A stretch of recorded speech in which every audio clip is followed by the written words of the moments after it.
Hey, what's going on, my friends? Patrick here, back today with another video. If we're meeting for the first time, I'm an LA-based music producer and I've been writing and producing music for over a decade now. And in that time, I have accumulated quite a few pieces of gear. However, the truth is, you really don't need any of this stuff to start making beats and to even make great sounding music right from home. Now, there is a ton of gear-obsessed conversation on the internet, and don't get me wrong, I love all the toys just as much as the next producer, but it can get a little overwhelming when you're first starting out. So I wanted to make this video to hopefully give you some clarity on what you actually need to start making beats and to start making music. Now, the computer and the DAW or DAW or digital audio workstation are probably the two most key components to this whole music making process. Yes, of course, you can make beats on the iPad or on your phone even, but for most of us, we're still using a computer. When you're first starting out, use as much of what you already have as you can. Use the computer that you have access to. You by no means need to go out and spend extra money, get a whole new computer just to start making music. If you are picking out your first computer, I'll be sure to leave some affordable options in the description below. But again, at this point, a lot of us have access to a computer, so I always recommend starting with what you already have. Now, your digital audio workstation is going to be the centerpiece of your music making workflow. It's the software that you're going to use for recording, producing, mixing your beats and your tracks. You're going to want to choose a DAW that visually looks easy to learn, but also one that has features that suit the style of music that you make. At the end of the day, this really isn't a huge make or break decision, but I also think it's kind of important to make your decision, stick to it, and learn the software really, really well. In the description below, I will post some links that will give you more of a thorough breakdown of literally every DAW option out there. But for the sake of this video, I'm going to break down my top 3 for you and the 3 DAWs that I personally see being used by most producers. If I could go back and do it all over again, I think I would have started with Abelton. It's definitely the DAW that I see most producers that I personally like to listen to using. Abelton is very beginner friendly, the layout is easy to learn and easy to understand, and it has some really great stock plugins, which when you're first starting out is going to be a big deal. Abelton is available for Mac and PC users. They do offer 3 different versions of Ableton Live 11. With each tier, obviously, the more money you spend, the more features that you get. And the intro version is only $99, which if you're interested in Ableton, that's probably a great place for you to start. Ableton does also offer a free 90-day trial of Live 11 Suite, which will give you access to all of the features. If you're interested in really any kind of electronic music, beat making, hip hop, Ableton is a great choice for you. Another super popular option is FL Studio. Touted for being a great option for hip-hop producers, electronic music producers. This is a very user-friendly DAW with a lot of features that make it easy to create and produce music digitally. It's available for both Mac and PC and has an unlimited free trial. Like Ableton, FL Studio has multiple versions available at different price points, and of course, each of those price points offer different features. Definitely a fan favorite amongst its users, and FL Studio might be the perfect DAW for you. Now, last on my list is Logic Pro, and Logic Pro is the DAW that I use. Unfortunately, Logic is only available for Mac users, but when I was first starting out, I started making music in GarageBand because GarageBand is a free software that's available to all Mac users, and Logic is kind of the pro version of GarageBand. So if you start out in GarageBand, it's a fully functional DAW available for free.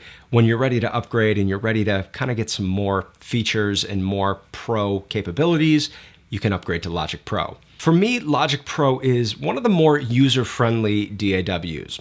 It's visually very easy to understand. I really like the layout. It's a great DAW for writing and recording and mixing, and I like and use a lot of the built-in plugins. The other thing that I really like is I paid for Logic Pro one time. At least for now, Apple has been offering all of the Logic Pro updates for free. Whereas with a lot of other DAWs, every time a new version comes out, you have to pay some sort of upgrade price. Logic Pro does offer a free trial, but it does not have kind of that entry-level $99 price like Ableton and FL Studio do. Logic Pro is $199.99, but again, you pay that price once and you get a ton of upgrades for free. My recommendation, if you do like Logic Pro, start on GarageBand. It's free with your Mac. It'll give you a great digital audio workstation introduction, and then when you're ready to upgrade, you can upgrade to Logic Pro, and the layout and workflow will be very similar to what you learned in GarageBand. Now, the next piece that I think you should definitely consider if you are going to start making beats is something like this right back here. This is a MIDI controller. Now, technically speaking, you don't need a MIDI controller, but I think you'll find that it makes your music making workflow just a lot easier and a lot more musical. There is a lot of conversation, a lot of indecision surrounding the topic of best MIDI controller.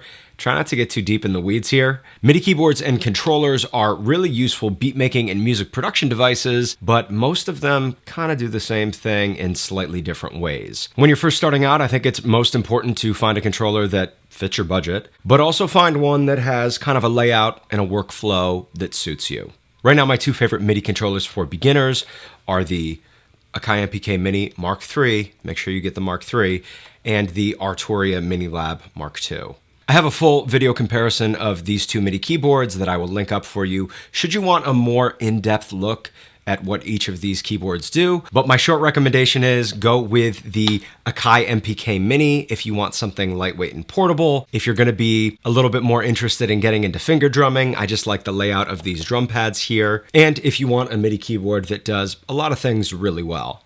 The Arturia Mini Lab, on the other hand, is much heavier, much more robust. It's got a nicer build quality. The key bed is a lot nicer. These still are mini keys, but they're a little bit bigger than the keys on the MPK Mini. As you can see, it's got a lot more programmable knobs and faders. It still has the same number of drum pads, just kind of a different layout. Analog Lab Lite comes bundled with the Mini Lab, which is a nice intro software into the world of Arturia's software synthesizers and software vintage keys sounds. So if you want a MIDI keyboard with a nicer keybed and a nicer playing experience, or you want some great included software, or you want a MIDI keyboard that just has kind of an overall nicer build quality, then I would say go with the Arturia Mini Lab. Now, the other keyboard that I think is worth considering if you're going to really go deep into the world of Ableton Live is the Novation Launchkey Mini. I will, of course, link up my video where I give a little bit more of an in-depth look at the Novation Launchkey Mini. If you're interested in the live session feature of Ableton Live,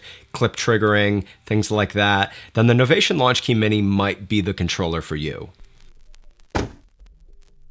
The next piece that I think is an essential part of any beat making and music production process is a good pair of studio monitors. Different from consumer speakers and Bluetooth speakers, studio monitors are designed to be sonically neutral. They have usually a pretty flat frequency response, and they're going to give you a more accurate representation of the music that you're working on. For my money, the PreSonus Eris 3.5-inch studio monitors are the best bang for your buck budget option. They have a great frequency response and they pack quite the punch for the small package. A good pair of monitoring headphones like these Audio-Technica M50Xs are always a great investment too. For the price, I think the M50Xs are pretty tough to beat. They're also kind of an industry standard at this point. Everybody's got these. Some people really like them. Some people aren't so crazy about them. Personally, the headphones that I mix with are these Beyerdynamic DT770 Pros. These are a little bit more expensive, so don't feel like you've got to go out and splurge on something like this. When you're just starting out, I know the budget is tight, so don't feel like you've got to have studio monitors and monitoring headphones. Eventually, you probably do want both of those tools in your toolbox, but definitely start with one or the other. And if it were me, I would probably start with studio monitors. And of course, I will include in the description below some of my favorite budget-friendly options so you can compare and contrast and make the best decision. Last up, I want to quickly touch on audio interfaces. Technically, you don't need this if you're starting out and you just want to play around with beat making and some music production stuff. If you want to record live instruments like guitar and bass, or you want to record vocals with a microphone, then you need something to take that analog signal from your instrument or your microphone and convert it into digital so that you can work with that audio file within your digital audio workstation. And that is exactly what an audio interface does. So again, if you're just starting out, you're just going to make beats, you're going to do everything kind of in the box or in your digital audio workstation, don't worry about this step right away. Eventually, you will want an audio interface for your home studio, but again, if you're not going to be recording instruments or using a mic, then you can kind of save this for a future investment. However, if you do want to check out an affordable audio interface, then I will link up a video where I compared a bunch of different $100 audio interfaces for you to check out. The short answer is, in my opinion, check out the Focusrite Scarlett Solo. I think it is a affordably priced audio interface that you see a lot of beginner to intermediate level music producers gravitating towards for a lot of different reasons. It's affordable, it's super easy to use, the preamps sound great, it's got a nice build quality. Overall, you really can't go wrong with the Scarlett Solo from Focusrite.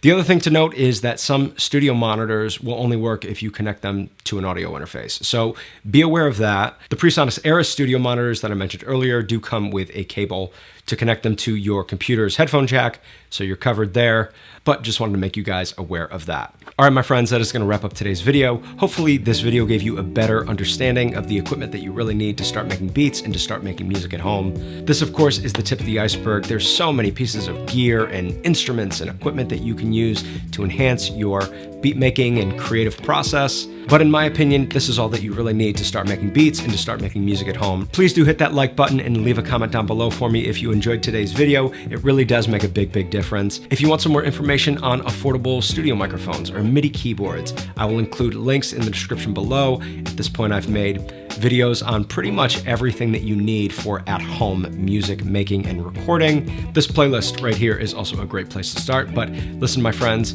it's been a pleasure getting to hang with you today. Until next time, my name's Patrick. I'll catch you guys real soon, all right?